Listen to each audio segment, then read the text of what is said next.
I'm Alexander Hefner, your host on The Open Mind. We welcome with regularity the next generation of public servants who are working to cultivate a new civic creed. Among those who come to mind, Ben Rattray, founder of Change.org, Selena Gray of the Mayday PAC, Nick Troiano of the Centrist Project, most recently Jimmy Dahman, creator of the Town Hall Project. To their ranks we add today 20-something political operative Amanda Litman, who founded Run for Something, a new nonprofit organization that's recruiting forward-thinking candidates to enter elections in 2017 and beyond. A veteran of presidential, national, and state organizing, Litman is author of the new volume, Don't Just March, Run for Something, a real talk guide to fixing the system yourself. Litman points out, indeed, there are 500,000 elected office holders in the United States across federal, state, and local municipalities. And she asks why you can't be one of them. Litman is a proud Democrat whose progressive group believes millennials and newcomer candidates in particular are the key to rescuing the party from its historic weakness, despite, of course, having won more votes in both the presidential contest and combined House and Senate elections. Amanda, it's a pleasure to meet you today. Pleasure to meet you. Congratulations on this book. Thank you. You are encouraging your fellow countryman and woman to run for something. I am. That's the entire point. It's this idea that it is not enough just to march, it's not enough just to tweet, it's not enough to just post on Facebook. If you really care about solving a problem, running for office is the best way to do it. And how is the message being received? Amazing. So we launched on Inauguration Day, and we thought that this would be small. We would struggle to get 100 people in the first year who want to run.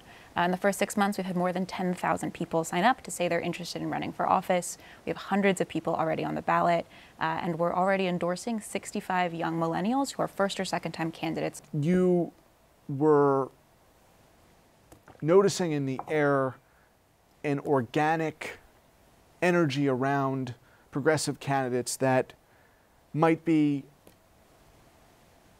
remind people of the Tea Party.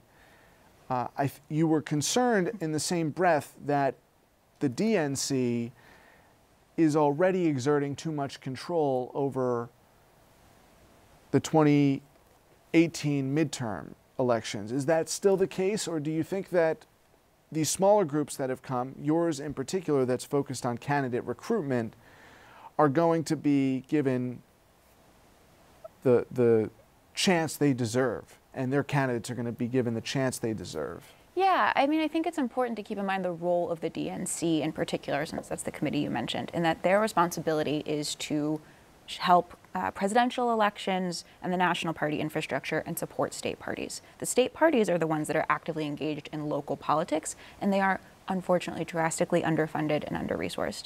I don't think their lack of attention to local politics is malevolent. I don't think it's bad intentions. I don't think it's spiteful. I think they don't have the capacity and the resources to do the work. And that has left us in the point where Democrats don't have control of nearly half the country, or more than half the country, in terms of state legislatures and governor's offices. And there aren't resources available for you if you want to run for local office. There isn't a committee there that exists for potential school board members or potential city council members. And that felt like a hole in the progressive infrastructure that we were able to fill. And as you seek to fill that hole and literally elect candidates, are the majority of the folks with whom you're working at the local level? And what does that mean for people who are watching and say, well, maybe I'll run for office? What are the possibilities? So we exclusively work with candidates who are running for local and state legislature offices. If you're running for governor, if you're running for Congress, that's great. There are other people that can help you. We exclusively focus on first and second time candidates who are thinking about positions like school board, city council, state ledge, county commissioner, town supervisor, the places where if you've never been an elected official before, your point of entry is accessible. And it really matters to have progressives in these positions. You know, we've seen this with city councils and school boards that have been overrun by conservatives making decisions that are detrimental to our communities. What have the results been thus far? Of our organization, I think more than we could have hoped for. That we've gotten 10,000 people saying they care about local elections and they want to run is unforeseen and unprecedented. Our candidates that are running now that we've been endorsing are amazing. There are nearly half women, nearly half people of color. running for offices in, I believe we have 18 states currently represented, places where there are blue communities and places where there are red communities. And these folks aren't shying away from the fight. They're saying, I care enough to put my life out into the public sphere, to change my life's direction and do something. I think that's a challenge for millennials. Yeah. Speaking broadly. They feel as though their identity doesn't derive from a single locality, a single zip code. Totally, and that makes it harder. I mean, I am intimately familiar with this. I lived in 4 cities in 13 months at one point. So I understand what it means to not feel like you have roots somewhere. But the folks that we're working with, we ask them to either be authentically rooted in their community, whatever that means for where you are, or to have a network. Thinking about if you were going to launch your campaign in a week, do you know where you'd hold it? Would you be able to fill the room? Have you been invested in what the community is doing in terms of getting to know the activists, the members, the leaders? Have you done your due diligence to make sure that when you say you represent a place, you understand what that means? How many of them might be accused of being carpetbaggers? Not as many as you'd think, in part because it's so common these days to have jumped around a bit, which I find to be really... Expound on that. You have the opportunity to. The challenge is a residency requirement. Totally. The challenge is, even if you might have been born somewhere, retaining that historical connection. And I think that, a reason that at the federal level, you identify older, typically men, keep getting elected and reelected is they're working within this paradigm of having lived in that state or that county for so many years. It must be very challenging for someone to run when they don't have a story to tell anchored in that community. But can they still do it? They absolutely can. And I think we have seen candidates who said, I moved somewhere 3 years ago. I've spent those 3 years listening, learning, and participating. And if that's what you've done, then you understand what it means to be of a place.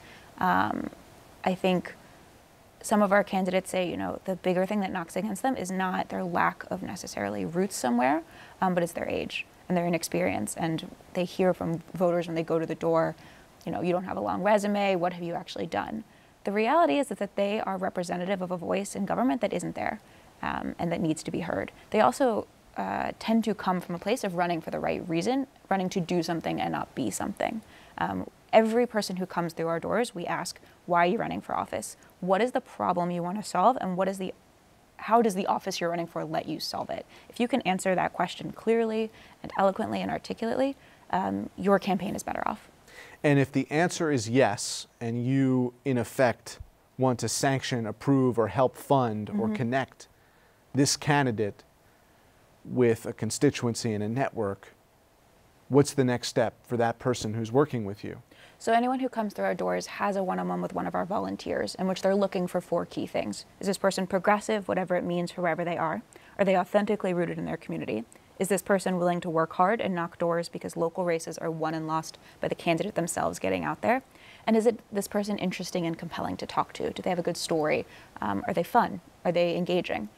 If the candidate meets those 4 criteria, they enter our community. From there, we have access to a network of mentors. We have state leads in nearly 2/3 of the country, which are experts in local politics that we connect them to. We also connect them to groups that do training and provide other funding.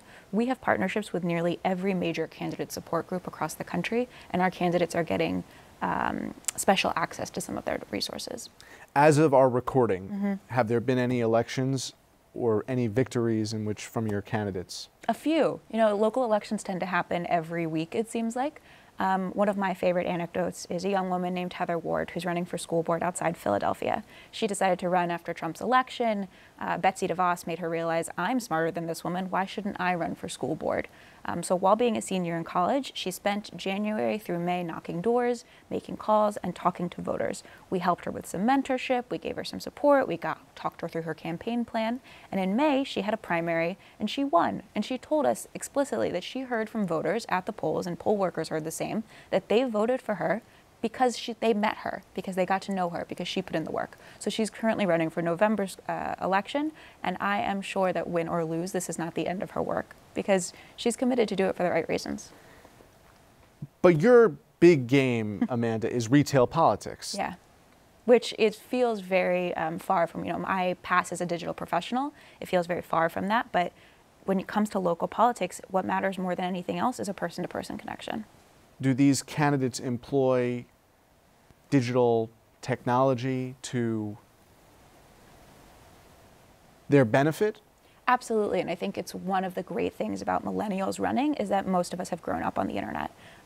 It's why it's not as big of a deal if you have embarrassing tweets or silly Instagram photos, because nearly... Well, yeah, I mean there are embarrassing, lines, right. But there's a difference between, say, a photo of you Right. playing beer pong in college and tweeting something egregiously racist like our president does on a regular basis. And voters are showing what they're willing to accept, and we try and focus more on the former and deny the latter. But our candidates are really comfortable online, and I think that makes a difference in another way they're able to connect with voters. Well, I question myself now, Amanda, because you have to be unafraid to run today. Oh, it's You might have incredible. had to be unafraid in the H.W. Bush era. You remember the Willie Horton ad? Mm-hmm. There are always attempts to undermine your campaign or candidacy through attack ads. It's definitely gotten higher velocity, meaner, uglier recently, but the people who volunteer and seek out your support, they really have to be unafraid. It's why our candidates are so inspiring, is that they are willing to put their lives out there to live publicly. It's also worth noting that most city council, school board, town supervisor elections don't get that nasty, in part because it's personal. I at one point talked to a local elected official who was telling me, yeah, I don't get attacked as much because the person I'm attacking, I probably run into their mom at the grocery store the next day, or I see them at religious services the following weekend. Because it's so local and so small, you don't get as nasty in that kind of way. You cite the diversity of the party. Mm-hmm. It's at a crossroads in its desire to continue to embrace a pluralistic vision that was heralded by the most recent Democratic president, Barack Obama. And at the same time, there's a desire on the party to not sacrifice voters who do have tribal appeals. And the reality is the most visceral appeal to any human being is their flesh. Mm-hmm. How are you grappling with this as someone who's worked for Democratic candidates and has sought out to find a medium between modernizing the party to the point that the pluralism does not become overly sanctimonious, and it also doesn't become problematic in that you are making an identity politics argument just as much as your opponent is? I think it's important to think about diversity is not important just for diversity's sake. It matters that our elected officials and that our community leaders reflect the communities they're from and reflect the voters that they're trying to engage with. In part because those lived experiences influence how they govern and how they legislate. I think it is ridiculous to dismiss identity politics as unimportant. You only have the luxury of doing that if you're a white man for whom your identity is the norm. As a young woman or a young person of color, it matters to see people like you leading and governing, in part because you know that they're keeping in mind the problems that you face as a particular part of a community. That's something that we as Democrats can't dismiss out hand because the other side isn't going to. Right. How do you best respond to a backlash against the election of people who are different from you? I mean, this is the story of the Obama and Trump legacy now, in part that it was a rebuke of or a kind of disownership of that more diverse story of America. I think part of it is just keep getting people running who fight back against it and who are willing to argue loudly and vigorously that it matters that their voices are heard. And I think, when we're filming this, it's in the midst of the KKK and Nazis in Charlottesville and a rise of white supremacy as feeling legitimized. And it is equally, and in fact even more so important, to have people who can push back against that, because those are folks who are claiming identity politics as their own. You're more encouraged at the state level when it comes to the practical realities of running a campaign in terms of the money factor. You were involved in digital operations for a gubernatorial candidate, a presidential candidate. Can the emphasis be placed more on people in the local elections, or how much is money still as much a concern, just scaled back proportional to whatever constituency we're talking about? Well, money matters in any campaign. The two metrics you have of whether someone is going to support you is their vote, which you're not going to find out till Election Day, or their investment in your organization, which is either their time or more publicly their money. So it does matter that candidates are able to get others to invest in their organization. That being said, 75% of school board races cost $1,000 or less, 85% cost $5,000 or less. Many city council races range in the $10,000 to $20,000 range, depending on where you are in the media market and what you're investing in. State legislative races can vary depending from state to state. It is definitely harder the bigger the race you're in to raise that kind of money, but it is ultimately not as much as you think. And I think our candidates are finding that when they reach out to their friends and their neighbors, their initial circle of people who know them and trust them, they're surprised at who will step up to give. How many of the positions that folks are running for are paid? You have positions in this country from county executive to state legislator that may or may not have salary. Many of the state legislatures, or most, I believe all state legislatures, are paid in some form. Some of them are as small as $400 a year, plus a per diem. Some of them are full-time jobs where it's $100,000 a year. The structure of our institutions determine the people who enter them.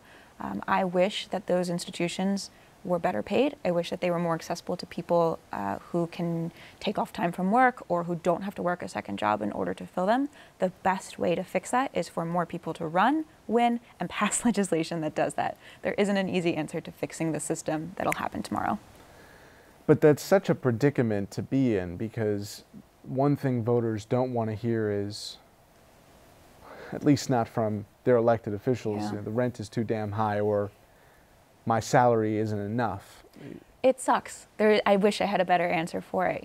I think it's telling that in states where the chambers and the state legislatures have a more accommodating schedule, you get more women. So one of the reasons New Hampshire has the first all-female delegation of members of Congress is because their New Hampshire legislature is predominantly women, in part because it's more accessible for mothers and stay-at-home moms who can enter. But I want you to reflect on this question of how can you get the paradigm to shift? I think it'll be tough. There are a lot of great organizations, including the State Innovation Exchange and others, that help state legislators figure out how to navigate these kinds of policy waters. I mean, you wonder why bribery is so rampant and why there are investigations into nearly every legislative body, be it one member or an executive officer like a governor. I mean, it seems, I think am I too intuitive reading into this that if these local office holders are not being paid or paid adequately, they're going to seek an alternative? Well, I hope that's not true for our candidates. I'm not saying it's true for your candidates. You're describing the candidates who might revise this cycle. Yeah. I mean, I think that it matters that we pay and treat our elected officials fairly.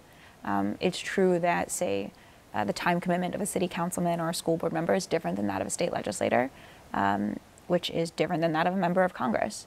And if we want our state legislators to be reflective of their communities and to be more than just wealthy people who can afford to take time off, then we need to make our structures such that those kinds of people can enter. It's mind-boggling to hear you say that, take time off, because you then presume that, and some of these legislatures, they'll meet every other year, budgets are ratified and put into motion on the timetable of the governor. In other states, legislative bodies are more empowered. Where do you see among your candidates the states that are most successful right now in a model to how to prepare a legislative process that is inviting of candidates who want to serve the public? It's a really interesting question. I'm not sure I could point to any specific state that does it particularly well. I think New Hampshire is one. Florida gets closer-ish. How so? You deal with a lot of states, so you know whether the legislators are paid, whether or not they're, what the terms are, term limits. Well, Florida has pretty strict term limits. I think California does a good job in that they pay their state legislators extremely well. A few others in particular, I think like New York City Council is actually a really interesting example in that there are term limits, which means there's a lot of turnover and a lot of ways for new people to get engaged. There's also public financing. Any state that has public financing or any city that has public financing means that people who can't afford to raise it directly from their networks have access to resources that creates more of an equal playing field. There then is competition. In some states, you have to be a financier to enter the race in effect or have some capital, especially if you're not going to be paid. In some places, yeah, which is really unfortunate. It brings us to a broader philosophical question, which I know you contemplated writing the book. And you clearly would say, yes, they deserve to be paid. Servants of the public. In many places, it's a job, and you deserve to get paid fairly for that job. I would not say that's my primary goal. No, I know it's not your primary goal, but that is a It is definitely principal obstacle. One of the things that we can fix in our systems in order to make them more accessible to more people, which I think in the long run is really important. Would I say it's the #1 priority of any state legislator? No. But in some places, in particular where there's progressive majorities, there's room for flexibility here, and there's potential. How do you hope, after the first year of this project, what would you hope is the outcome? We've talked specifically now about the nature of local representation, but we've focused in particular on the legislative bodies. What about other offices and your hope that there can be some policy objectives carried out through the election of these representatives? So I'm really excited about some of the places we're working where Democrats haven't run and organized in quite some time. For example, Kansas, Oklahoma, some districts in Texas, even some places in Virginia, where we're running candidates who are in districts that Democrats have let go uncontested for decades. These are places that maybe our candidates won't win, but the organizing they're doing, the fact that they're standing up campaigns, focusing on voter contact, getting volunteers engaged, and then, no matter what happens on election day, staying engaged is the literal definition of party building, and it's how we eventually win in these places, even if it's not in 1 year or 2 years or 5 years. Unsung positions of value that folks don't realize. What's at the top of that list? School board. School board, school board, school board. Depending on the state, they tend to have different levels of education policy you can get engaged with.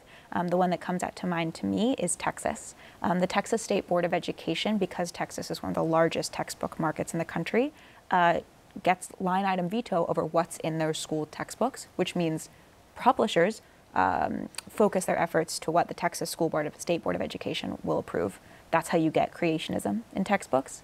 That's how you get a whitewashed version of history in textbooks. It matters to have progressives in these positions. Think about some of the transgender rights fights in schools. Often the places where our community decides what they value is in the school. So I think it matters to have progressives in these positions across the country. It's also where you tend to get the best candidates from long-term, because those are people that are rooted in a community, and school boards are more diverse. I believe 44% of school boards members are women. Are school board positions paid? Varies from place to place, often not. They're often volunteer. Well, I think you said to our viewers, school board, school board, school board. School boards. I think you're right. Yeah. I think you're right. How did the Democrats, after premiering and pledging, promising a 50-state strategy, winning back Congress in 2006, then ultimately just everything fell off the wagon? Mm-hmm. The promise was made of a continued 50-state strategy. What happened?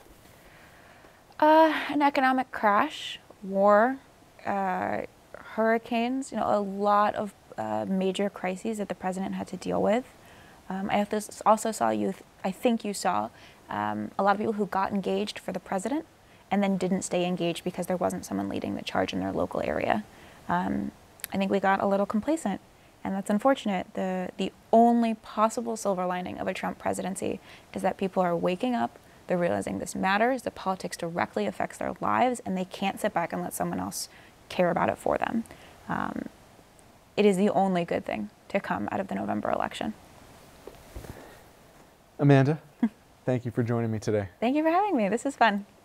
And thanks to you in the audience. I hope you join us again next time for a thoughtful excursion into the world of ideas. Until then, keep an open mind. Please visit the Open Mind website at 13.org/openmind to view this program online or to access over 1,500 other interviews. And do check us out on Twitter and Facebook at Open Mind TV for updates on future programming.